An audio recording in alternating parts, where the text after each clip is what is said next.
Good day to all the viewers at home, and welcome to a new thing brought to you by the Global Business Roundtable.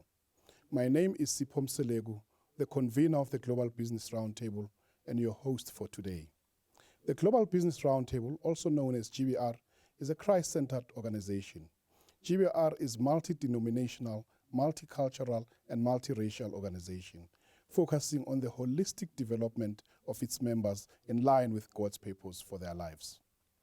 GBR focuses on the kingship of Christ and not only on the priesthood of Christ. It encourages its members not only to influence and take over the spiritual mountain, but also other sectors of society, such as education, economy and finance, science and technology, sports, arts and culture, politics and governance, and also deals with family and societal issues. The name of the show is taken from the book of Isaiah 43, verse 18 to 19. Forget the former things. Do not dwell in the past. See, I am doing a new thing. It springs forth. Do you not perceive it? Before we begin our discussion, let us look at this video clip to learn more about GBR, its vision, its mandate, and its programs. Take a look at this.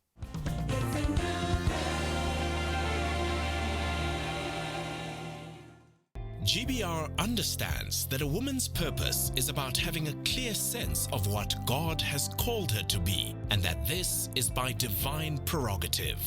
The GBR Women of Character is modeled by the Proverbs 31 woman, and some of the things that stand out are her industriousness, her lack of idleness, her servant heart, her willingness to work, and her good care of her home and of her family. One of the things that we hope to achieve with Women of Character, for women to understand that their identity is determined by God and not by the world.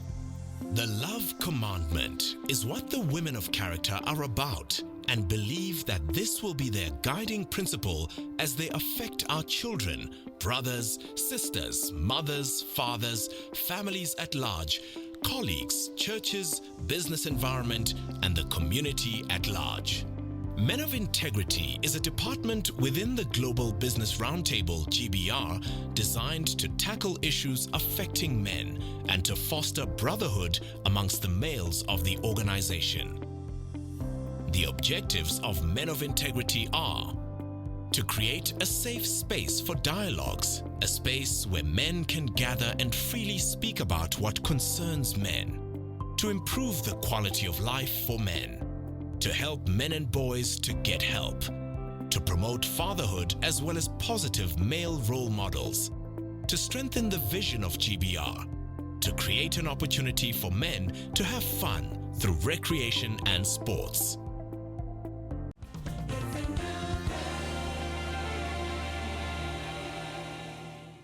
Welcome back on this topic, a new thing. Today we are discussing the topic of Africa opportunities and challenges, and discussing the continent of Africa.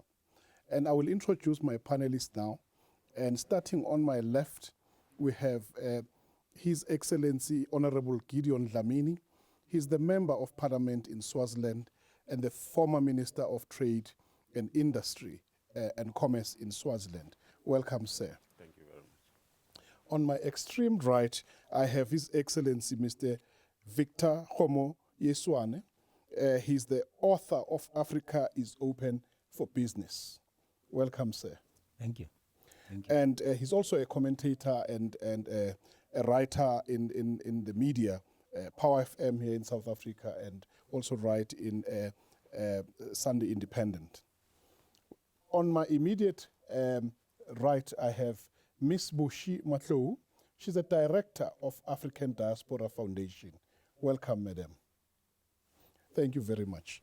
I'm now going to give you a minute each to just introduce yourself slightly in more details, just telling us about who you are, your highlights of your career, the things you are doing, and I think whatever you think will be relevant for the viewers to get to know you better. Let me start with you, Honorable Minister Dhlamini. Thank you very much, Your Excellency, the convener. I bring greetings first and foremost from the Kingdom of Swaziland with my wife, Lindy, who has accompanied me to the show. to this TV recording. My name, as has been already been said, I'm Gideon Dhlamini, actually Reverend Gideon Dhlamini. I'm a pastor with the church, Kukanyogusha Zion Church in Swaziland, in Manzini. I'm also a businessman. I'm also a member of parliament and, as already been said, former Minister of Trade and Industry in Swaziland. And basically speaking, that is who I am, and I've spent almost all the past 30 years of my life in the consulting and training industry business. And I'm also a former General Secretary of the Council of Swaziland Churches. Otherwise, I have a long CV, but let me end there for now. Thank you very much. Thank you very much, Your Honorable Minister. Your Excellency. Good day. My name is Boshigo Matlou. I'm heading for 67 years this year, so I've been around quite some time. I left South Africa in 1961 to go into exile with my parents, who were in the ANC. As a result, I have lived on the continent of Africa, starting from Botswana, Tanzania, Nigeria, Ghana. I worked for Radio Ghana, Radio Nigeria. I worked for United Bank of Africa in Nigeria for 10 years. I then came back to South Africa and worked for the International Labour Organization in areas of child labor, gender, programming, in a variety of areas. I am now a member of the Winners Chapel International in Pretoria. I'm the chair of the board. I'm also executive director of the African Diaspora Foundation, trying to get Africa to engage with our people who are in foreign lands. Thank you. Thank you very much. Thank you for your vast experience in the continent. I'm sure that will come in handy for the discussions we're going to have. Your Excellency, Mr. Victor. Thank you. Good day. My name is Victor Kgomoesoane. I'm a storyteller, you can say that. Africa is my passion, and I make it my business to inform people about what the continent has to offer. I just grew tired of it being called the Dark Continent, so I decided if anything is going to tell a different story, it has to be our efforts, and I decided to start writing about it, start broadcasting about it, start advising businesses about it. So my calling, I believe, is to help Africa become what it could be, make my contribution in whatever little way I can. And for a living, I do a lot of radio work. I write for newspapers, I present on television, and I consult for anybody who cares to hear about what Africa has to offer, be they business, governments, or individuals. So let's see what Africa can do, but I still believe it's open for business. Thank you very much. I'm sure you'll touch upon your book, because I read your book. It's very, very beautiful. It really opens up opportunities and eyes of many people who do not know what their own continent has and the world. I think that if I would definitely recommend it, that everybody buys and read that book. I think we'll start with our questions to get straight to it about what is your view on the current state of Africa? Where do you see things going? And in terms of economic, socio-political direction. And I think that's very, very important. What are the threats that underpin the development of Africa? And whether they are political or economic, what are the obstacles? And how are those obstacles, how can they be overcome? And what are the opportunities that most of the time we do not speak about? What has been the role of colonization in the state of Africa today? And we know that many countries have been victims, one way or another, of all forms of oppression, whether colonization, apartheid, or slave trade. What has been, what's the legacy of that over the mindsets of the African people and even the people of African descent that reside in the diaspora? Who wants to start? Minister, do you want to start? Thank you so much. I think Africa is in business and not just ready for business, more so because we have come a long way as Africa in terms of securing our political independence. And almost all the states, the country independent states of Africa, I think about 54 of them, are now independent politically. And I think the thing now is to pursue the economic and social independence, and which is why I'm very happy to note that African leaders have come together, supported by the African people, to say let's throw an agenda 2063 that will drive Africa and create an Africa that is will show prosperity and flourish for all Africans. And as well, I'm aware that Africa has now agreed actually to come together and liberalize the borders in trade, in social and services, merchandise, and every other aspect of the interrelationships between the African people. So in that respect, I think we are on a right footing. It takes a long time to foster change. It's not something that you can achieve overnight. As a Christian, for example, I know how long it has taken to Christianize the world, and we're still Christianizing the world. So from the colonial era to where we are today, I think we are ready. It's almost on your mark, get set, go for Africa, ready to go to the promised land, Africa, that was meant for, because we are a very rich continent, especially in our mineral resources. And of late, if you look at the human resource figures, they are very good. And of course, we're even exporting some of the human resource expertise in Africa. So by and large, my take is that, of course, being from a colonial era, having been oppressed for such a long time, one cannot overlook the fact that the current generation, a lot of it is actually from the colonial era, and they think more like colonized people, if you want to ask me, including the systems that are meant to be driving the agenda for Africa. But it's a generational issue. I think that as new generations come into play, once, as I correctly pointed out, the current generation of leaders has put in place the roadmap.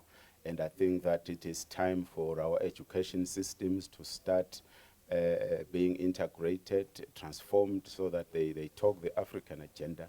Yeah. And I'm actually very excited, lastly, that with the advent of GBR coming into play, knowing as a Christian how the Holy Spirit can actually influence and change things, and it knows no borders, it knows no race. So through it, I believe that Africa will be transformed, and I wouldn't encourage us to dwell much on the problems of Africa, but focus on the vision and the opportunities that we have. Of course, we have to know the problems, but I think let's not dwell on those. Thank you very much, Honorable Minister. You've touched on a number of points. We will unpack them as we come back. For instance, why has the economic liberation eluded us, the mindset issues, and we'll take a short break and come back and unpack this even more. Thank you.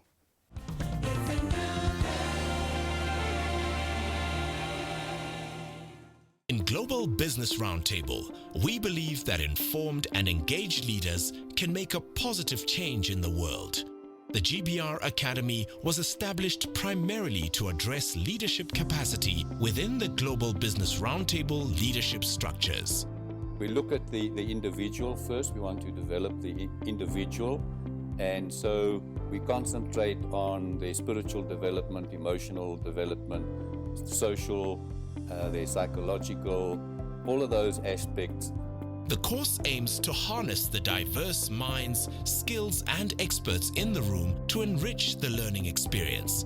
The Leadership Academy is made up of 11 core chapters that address topics ranging from personal mastery and emotional intelligence to GBR strategic objectives, vision, mission, and mandate, as well as general management competencies such as corporate governance, ethics, people management, finance, and project management. GBR's vision is to also influence the world of tomorrow by reaching out to the next generation of leaders. The Future Leaders program was launched in 2010 to reach young professionals, young entrepreneurs, and students. Young people are driven, young people are very passionate, and young people are eager to learn. Under the Future Leaders program, Global Business Roundtable has established students' chapters in more than 70 universities and tertiary institutions all over Africa. We see future leaders as an army of God and operating within the prophetic weight of the destiny of Africa and the rest of the world.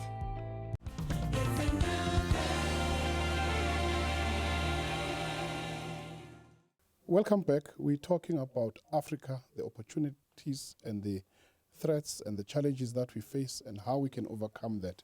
We were talking earlier on about the issues that affect the continent and how we can overcome them and the opportunities that are presented.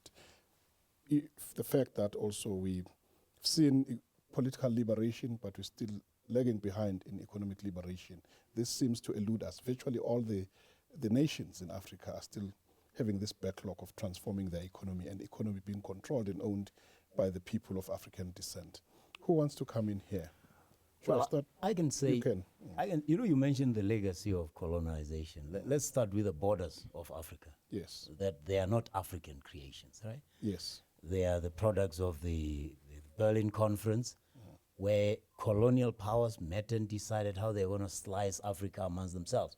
So one of the most enduring legacies would be Africans failing to transcend those borders and continue to want to operate within them.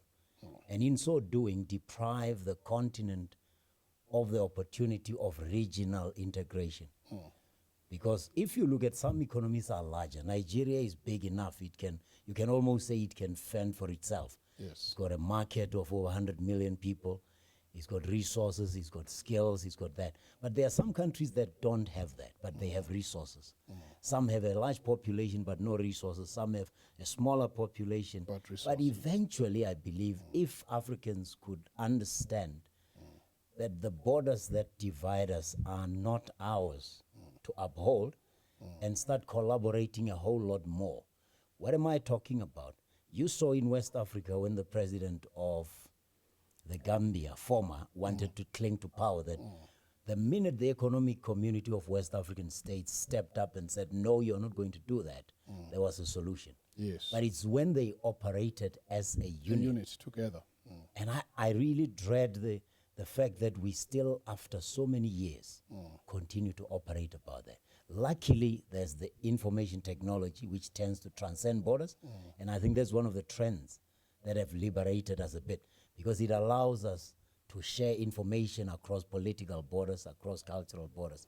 And that might be the one thing that has to. Why don't our heads of states who are in control in this nation break these borders? Well, they are not in control. That's what it tells you. The African Union, the regional blocs, what are they doing about these borders? Yeah, but that's my point. I'm saying, remember what Kwame Nkrumah said in his book, Neocolonialism, the last stage of imperialism. He said, the effects of neocolonialism are such that they give you the impression of sovereignty when you are not sovereign. Yeah. So if you just look at how the African Union, the headquarters was built by another country, which is not an African, you will ask yourself, what was the African Union doing?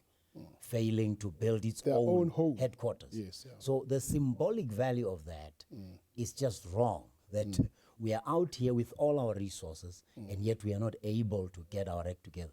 And just lastly, maybe just to give the others a chance, the fact that you saw President Trump coming into office and saying America first, and yet we have resources here that we refuse to beneficiate on a significant scale.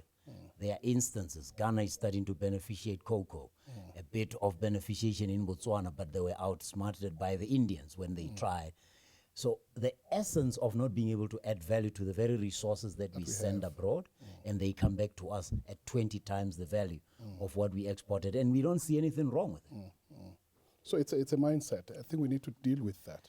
And when you come back, I would like you to try and answer the question as to whether is it right for Africans to expect change from the top, or can change be driven from the bottom by people themselves? Maybe it's people that can break these borders, not the heads of states. Your Excellency. I was just thinking that a lot of people are annoyed at the pronouncements that Donald Trump makes. But I'm excited because I'm thinking Africa's resources, mental resources that are in America, will begin to come back home to develop the continent. From the 60s, I remember when I first got onto the continent, in Ghana and in Nigeria, Americans used to come and they would pick the best brains in sixth form those who are about to go into university. Those people are now in NASA. No one tells the continent that that's where we have our Africa's best brains. Scientists, doctors, you go out there, the best, especially in Nigeria. I remember in the 70s as well, Nigeria's mental resources going to the Middle East. Doctors, pilots. What is it that is driving our people away from the continent to go and serve other people outside? We've got to begin to address the problems of environment. What is it that makes the environment so unwelcoming for our own people? Why do our people want to go outside? Our people are dying across the Mediterranean Sea because they're looking for greener pastures. Whereas here's a continent full of resources, a continent that is the youngest development-wise. We've got the youngest young people in Africa more than any other continent. We've got to harness these resources. We've got to educate. We've got to make it possible for people to want to stay home so that they can develop the continent. Is there a problem because of leadership that we find ourselves having so much resources in terms of people, in terms of energy resources, mineral resources, etc., but we can't harness, we can't work as a collective and take advantage of what we have? If we put Africa first, what would happen? And it's just amazing. Your Excellency, can you come in here? Yes, I perhaps you could be right to say it's a leadership issue, because leadership viewed holistically, it also involves the people, the citizens. So, but leadership is a function of the citizens of Africa. So when you point fingers at the leadership, whether it's a president, is a minister, or is a king, you're actually pointing at African people, because they produce these leaders. So if nothing moves, of course we can point at the leaders, but we need to focus again, how do we create the capacity now within the people? For example, like I've already stated, our political leaders have done a marvelous job putting us to where we are and actually signing all these agreements of integrating Africa for a greater future. But yes, that political level. Now, what we need now is the level where we need to deal with the systems and the human resource that actually delivers on these things and systems, and transform those. Because if our bureaucracies in our respective governments and everywhere else in the offices have not been transformed and aligned to the new vision, then you will not see a change.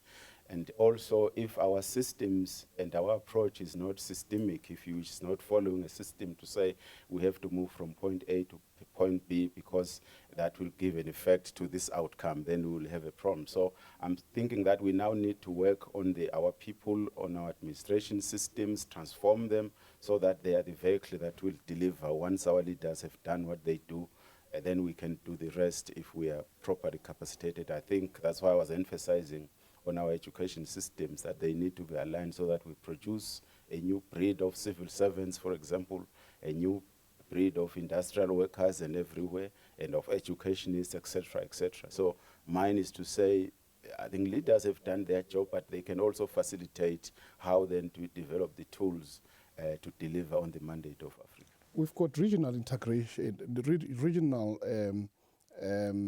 bodies, and also we have the African Union. They've been talking integration for many years, but we're not feeling it on the ground. It's been on the agenda for many years. I once was a CEO of the Association of SADC Chambers, and I've attended many of the heads of state meetings where they talk about regional integration. The agenda is the same every year, but nothing happens on the ground. Why is it? There's a disconnect between the wishes and the reality on the ground. The disconnect might even be between the leadership, as in political leadership, and the business leadership. I often see Chinese trade missions when they travel. They travel with the political leaders, but they travel with the engineers, with the business people, with the accountants. So when they close the deal and say, we have this deal to do 1, 2, 3, the business people solidify it in real contracts. I find that often with our African discussions, when they do happen, they end up at the ceremonial level. The minute you sign the cameras are clicking, okay, we have an agreement, we have a deal. It tends to take a little longer than it should for the real people to come. In fact, I've seen business leaders who don't consider economic diplomacy part of their strategic matrix. They don't invest in understanding how governments work. They don't invest in knowing the priorities of the very countries where they operate. They still see themselves as business leaders, not citizens of the country. And that, I believe, is a disconnection. And that's why perhaps you see the revolutions, the fees must fall, this, because the young people who don't have the baggage of office, of position, look for answers. And when they don't get them, they use the information at their disposal to make. Remember what Kenichi Omaya said about the end of the nation state? He said there are going to be 4 things that will drive development: information, individual investment, and infrastructure. These 4 things don't belong to any political leader. And they don't know political borders. So we either find a way of integrating between business leadership and political leaderships, different African countries, or we will be driven by people with access to info, people with the investment power and muscle, people with the infrastructure or the ability to control the infrastructure, and individual interests. And woe is Africa if those individual interests happen to be non-African. And as we speak, there are. You've spoken so succinctly and correctly. You know, I've been in chambers of commerce most part of my life. Here in South Africa is the CEO of NAVCOC and CHAMSA and in the SADC region, but also I was the president of the Continental Chamber of Commerce. Same thing, we lobbied many times with heads of states to allow business people to sit in their summits so that they can, you know, transform, convert the discussions and go and implement in their nations. They don't. Yeah, but business leaders aren't sincere also themselves. Yes. They're not always sincere. Because in business, it's very easy to talk against corruption. Yes. If it's somebody else doing it. And often, there are leaders who know exactly what you would have been lobbying for, but they wanted to do it on an individual basis. Yes, what we now colloquially in South Africa call state capture. Yes. Where you want to use your individual muscle as an investor or owner of capital to influence political decisions. Here we're speaking about business associations, not individual business people that have their own selfish agendas, but people who speak for the industry. And I think they need to have a platform to influence these discussions. We will take a short break and come back and continue with this interesting discussion about the opportunities and the threats that we face in the African continent. Stay tuned.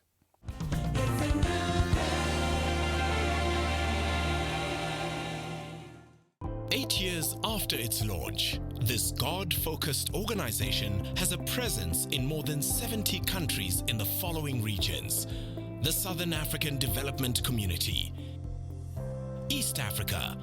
We are really focusing more on the growth of the GBR in Tanzania, that a lot of people can be able to know what GBR is. We are praying that God can open more doors for us, that we can be able to launch more chapters in different regions of the country. West Africa. People in West Africa are very, very hot for GBR.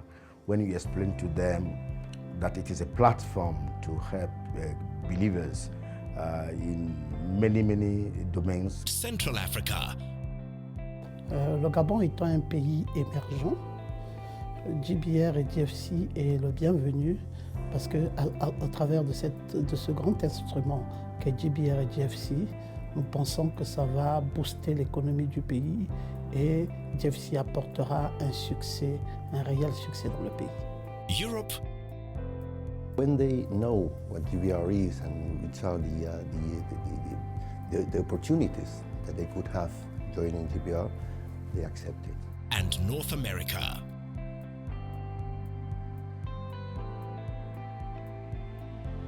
Of course, it is a very colossal growth, and actually now the growth it's running itself.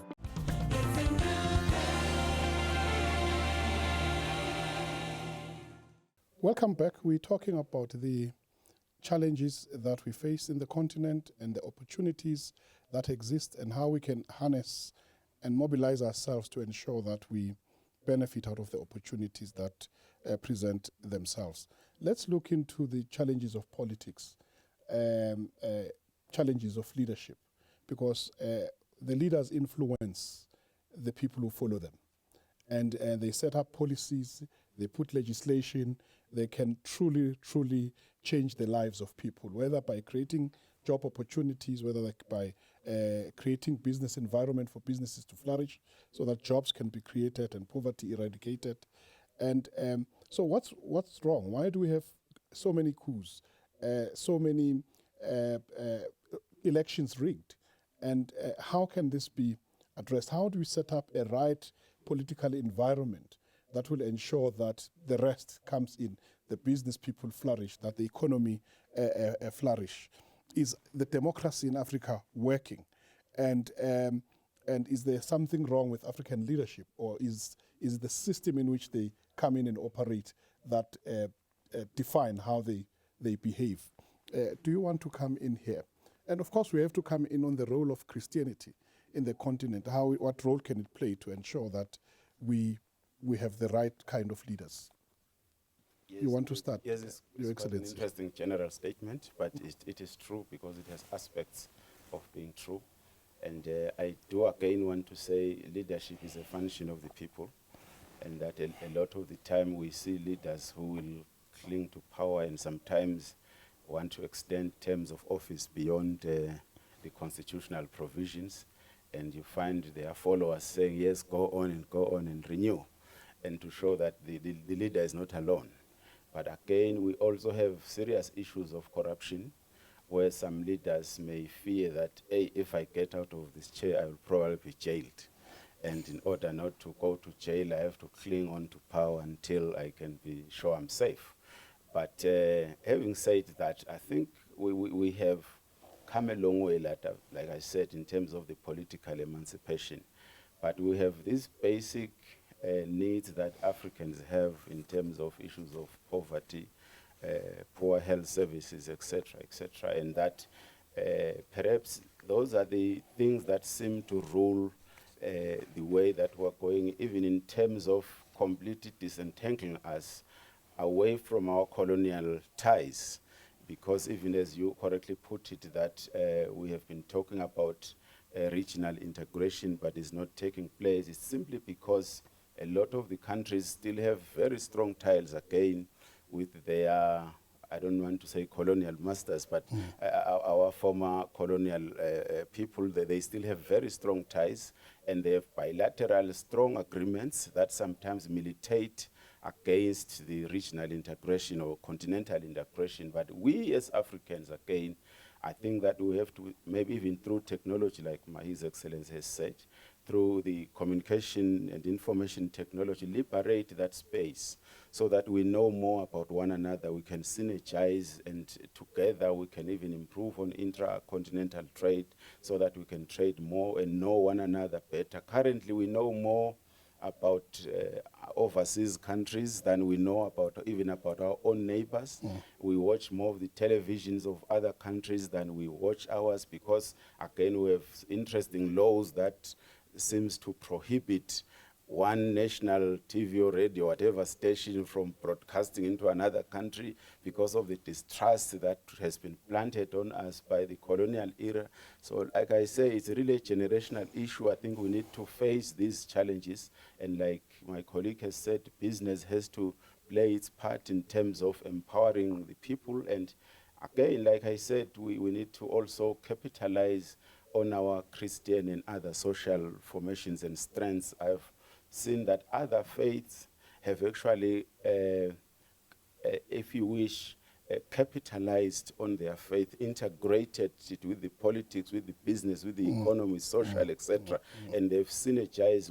With us Christians, we seem to have divorced the two. And like I have always said, that the advent of GBR, I pray that it really succeeds along its mandate so that we can really exploit this kingship aspect of the Christian faith. And I think because it cuts across all sectors. Yes, all sectors, and that is a great opportunity. I think there's a role that Christians can play, or the kingdom-minded people with the true good heart to do what is right, to occupy every mountain, in politics, in business, in education, so that the right policies are put in place. And we've left everything to the secular world, and that's why we're complaining today. Your Excellency. Maybe we begin to send missionaries the way Christianity came to Africa. Let's send Africans across the continent to interact with other Africans in different countries. That way to get to know each other, because, well, I have lived on the continent, so I can easily interact. But I still see that people still have this thing of you are from this place, you are from that place, and there's still this trust among ourselves. Maybe the Christian missionary way is the way to go, that we can begin to, like he said, work from the ground, begin to engage with the people, you know, communities, to engage with one another and even I was thinking of how we could even use Steve Biko's Black Consciousness for the African to get to know who you are as a person, what this continent means to you as a home, so that you are proud of yourself. Wherever you are, you can walk with your head held high, instead of this business, like I was saying, going across the Mediterranean and being treated like nothings, and people are dying in large numbers. Then you keep on asking yourself, what is it about the African that we are so ready to go off to other lands to even go and become slaves all over again there? Slavery has taken place already on the continent. So, you know, millions of our people died, over 100 million people died across the Atlantic going into slavery. Why are we now doing it ourselves? It's because there is something that is driving us away from our continent. Our leaders have actually, the way I see it, leaders have reneged on their duty as leaders on this continent. And the question is, what has been our leaders' response to people dying in the Mediterranean? It's never, you never hear anything about it. If anything, you hear CNN, you hear Al Jazeera, you hear BBC. The African continent is not addressing that. It's very silent about it. Why? Your Excellency, maybe you can come in. Well, African leaders can't respond to that decisively, because the reason people are migrating is because of poor leadership where they are coming from. Who would run away from home and risk crossing the Mediterranean on a rickety boat if they have something to run away from? So perhaps the question is, does it make us feel ashamed enough to do something? And there I agree with His Excellency, that leadership is not just who's in office. Leadership is all of us. Yes. Do we care enough that if we are seated here and we are able to go out and dine and spend money and somebody else is struggling on the streets, is it our business? Because being African doesn't mean calling yourself African and carrying an African name. It means acting African. And if Africans care for one another, if Africans are about you are, I am, Ubuntu, then we should show that even in how we don't just look the other way. At the moment, we look the other way. Xenophobic or Afrophobic attacks happen in South Africa, we look the other way. Life goes on. In fact, we find an explanation for why somebody can be put satellite. I mean, what good human reason can be there for somebody to be satellite when there's no reason whatsoever? But we found people explaining it. So that is the essence of it. But if you talk about democracy, I don't know much about democracy. I just know that ordinary people don't want to run countries. They don't even want to run companies. They want a decent life for their children. Exactly. They want to create it. That's what Amilcar Cabral said. He said, don't be fooled when people follow you politically and think they are attracted by your ideals. They want a simple life for their children. They want to secure it. The minute you threaten that, it doesn't matter whether you have a democracy or a dictatorship. The minute you threaten the very well-being of an individual and on a large enough scale, you have an uprising. Yes. And that's where the way to make sure that your government, your system holds, is to make sure that it services and meets the needs of the majority of the people. Marx said it, that any system that fails to provide for its majority carries in itself a seed of explosion. So there's no way you can sustain any system, whatever you call it. But yes, we need democracy because we need people to decide their fate. But I've seen countries that are not democracies, or not by definition, like Rwanda. Rwanda is not a typical democracy as you know, but it's very prosperous because it has a leader who dictates in the right direction, in the interests of the majority of the people. Yes, So I wouldn't be able to risk an opinion on whether democracy works or it doesn't.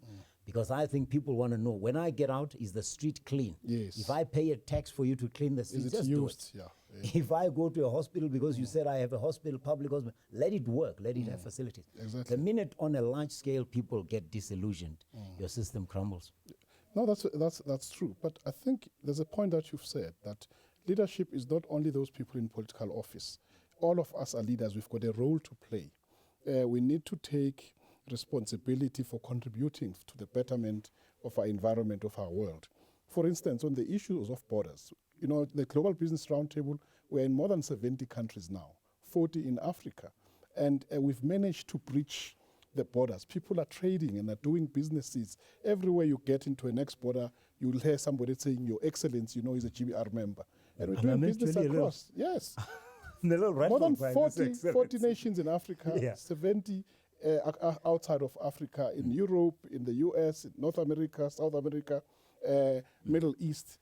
This is very, very important. In other words, people from the ground, it's ground up, and we are in every township, suburb, village, in other places, because we believe that it's when you provide services. This show is broadcast to many nations, and from June it will be broadcast in French-speaking nations, because we're breaching that gap again from Francophone, Anglophone, Lusophone, and we're able to communicate because the colonizers, you know, broke that chain of us trusting each other, ensure that there's mistrust amongst Africans. So these are the things that we really need to deal with and take collective responsibility.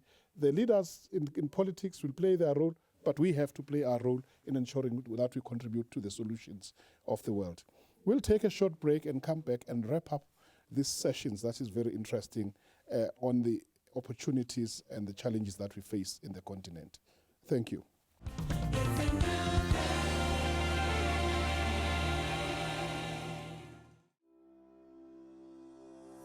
It was birthed out of prayer.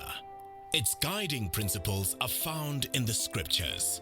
It was established as a global discussion forum, a support network and a prayer group for people in business and various professions. And the Global Business Roundtable has a God-given mission to focus on the holistic development of a person in line with God's plan for His kingdom. We believe that it's because it's a God-inspired organization. It's driven by Him for His purpose, and it's there to help and equip people to develop their talents and to be leaders in their fields. The aim is to help members to grow spiritually, to grow intellectually, to grow their networks and participate in trade and investment opportunities, to participate in mentorship and coaching programs, and to expand their businesses. The main focus for the Global Business Roundtable is to create a platform. GBR is a platform that brings in a lot of people from different backgrounds. I think it's the strength of the GBR, partnerships, working with government. To identify with this movement of God that is going to effect a paradigm shift in every area and in every aspect of society. Since its launch in Johannesburg in 2009, the Global Business Roundtable has impacted on hundreds of lives around the world. Its vision is to have a presence in 200 countries by 2020.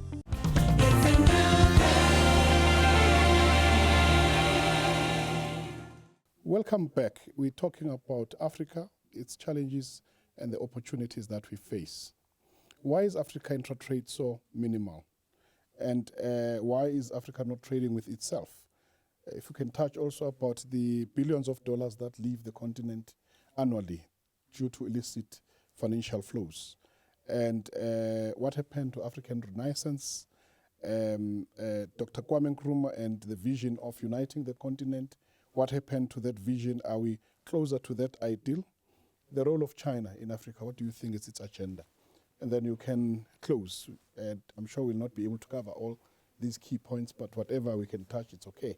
Where do we start? Should we start with you, Excellency? Thank you, Excellency. Yes, you are correct. It's an interesting situation that we are not trading as much with ourselves. Actually, we are almost the least. The last time I checked, in terms of the ECA report, we're almost 14 to 15% of intra-trade of the total trade, and about 86 to 85. It's actually with the outside continents. And actually, even amongst that, we are actually exporting raw materials and importing finished goods and services, if you wish. So in short, we are not consuming what we produce. We consume what has been produced by others in other continents around the world. So for that is why I am saying the agenda that we've embarked on 2063 as well as the Continental Free Trade Area Agreements a very good foundation. Of course, it's been a long time since these things have been spoken about, but I'm optimistic that where we are today is the best way to start moving forward, and I think the opportunities are high, especially with the advent of information technology. If we can exploit that and also just liberalize our borders so that even at the local level we need to know the next person, your neighbor. Currently we have serious non-tariff barriers which are just about trust and knowing each other, just moving here, crossing a border from where we are, you have, let alone trade. You find trucks queuing at our borders because we don't trust what they are carrying, and there are no systems in place. So it becomes even easier to ship your goods overseas than to sell to your neighboring country. Correct. Yeah. So I think we need to deal with those systems decisively, and that is where our leaders can actually assist by putting pressure to make sure that our systems, administrative systems, are liberalized so that we can, because if we grow at the local level, then at regional level, then we can influence the continent. Yeah. Otherwise, we can't start from the top down. We have to start and grow upward. So in that way, I think we have an opportunity there that can assist us to integrate and start trading amongst ourselves, buying goods from one another, our people getting jobs, because we're currently creating jobs for the overseas countries, and that is unfortunate. And I think we have a huge opportunity, and I'm happy that actually industrialization and beneficiation of our raw materials have been prioritized under every aspect of our agenda for development in Africa, which is why I'm very optimistic. We're not there yet, but as a Christian, we will I definitely have to get walk by there. faith. We have to I'm be confident optimistic. We'll get there. Yeah. Let's be directed Optimistic. by the vision rather than our problems. I agree. Thank you, Excellency. Let's hear you, Your Excellency. My worry is Africa keeps on coming up with programs like this 2063. We had the Century of the African. Thabo Mbeki was, championing it. But was it a one-man show or was it a continental thing? The minute the man left, we don't hear about it anymore. There was NEPAD. We thought, here is a program that's going to help with economic development of the continent. Nobody hears about NEPAD anymore. African Renaissance. Yes, headquarters somewhere in Midrand is just an office. Nothing is happening there. How many of these programs are we going to come up with? I mean, during the times of Kwame Nkrumah and Nyerere, and it was a crop of leaders who had a vision for the continent. But amongst the leaders of the continent themselves, they sabotage each other because others, there is the Francophones this side, there is the Anglophones this side. And like we said, the bilaterals with the former colonizers, instead of Africans coming together and saying our destiny is in togetherness, in us being one continent, one people, we are taking too long about it. This thing of having to go from one generation to the other with hope and with faith, but nothing really showing, it's getting to be too much. It's about time that we come up with programs and we implement them. We have regional organizations, this regional economic, we only hear about ECOWAS, and we only heard about ECOWAS only when it was time to remove the man in the Gambia from power. But apart from that, what economic developments have taken place? It's been 3 centuries already since industrialization came into place in Europe. When is Africa going to start to industrialize so that we can create jobs for the young people, so that we can begin to use our raw materials to produce finished goods and then export finished goods instead of exporting Africa's minerals to enrich other people, and then we buy them back 10 times the price. And then the resources of Africa, the money that leaves this continent, who is allowing it to go? We ourselves are playing a part in it. When are we going to realize that the continent needs us to keep our resources here for the development of our own people? Good question. I think we need to start answering those questions frankly and come up with the programs. We talk, we've got visions, we've got good programs, but we don't implement. That's the key point that comes from here. It might be exactly the point that backlog is an opportunity. That's one of the points I make in the book. One of the points I make in the book. If I just mention 2 or 3 names of people who saw a backlog and converted it into an opportunity, you get a James Mwangi coming out of Kenya, yes, who saw the lack of banking in many countries, and he built his equity bank, which was an equivalent of what in South Africa you can call a stokvel or a group, a collective savings scheme. Equity Bank is among the largest, if not the largest. It is the largest in Africa, according to a number of accounts. Yes. A man like Aliko Dangote, who sees the infrastructure backlog and he uses his muscle to invest in countries that we don't even talk about. He's building refineries in Nigeria, he's building cement factories in Ethiopia, in Zambia. So there are people who are showing, and you even meet non-Africans already. There's a man called Chad Larson in Kenya who develops prepaid kind of solar energy that he sells to people. I spoke to another one 2 weeks ago, I forget his name. But there are young people, not so young people, who are seeing this backlog as an opportunity. So perhaps all the things that we are seeing as a challenge, including the poor regional intra-Africa trade, should be an opportunity for Africans who speak many languages to start leading missions between countries that are neighbors but don't trade as much, to start fostering outside or within the framework of the regional economic blocks and see how far we can take that. But yeah, we should be guided by that. So when we see a backlog, let's see it as an opportunity to build as well. Now, your 1 minute parting shot. Oh, it's time to round up. Let me give you half a minute to just give your final word, final advice. Yes, thank you so much, Your Excellency. My final message actually relates to one thing that is not well spoken about, and that is to say one thing that Africa is lacking is this thing of figures. We don't count ourselves, we don't count our economy, we don't describe ourselves, define ourselves.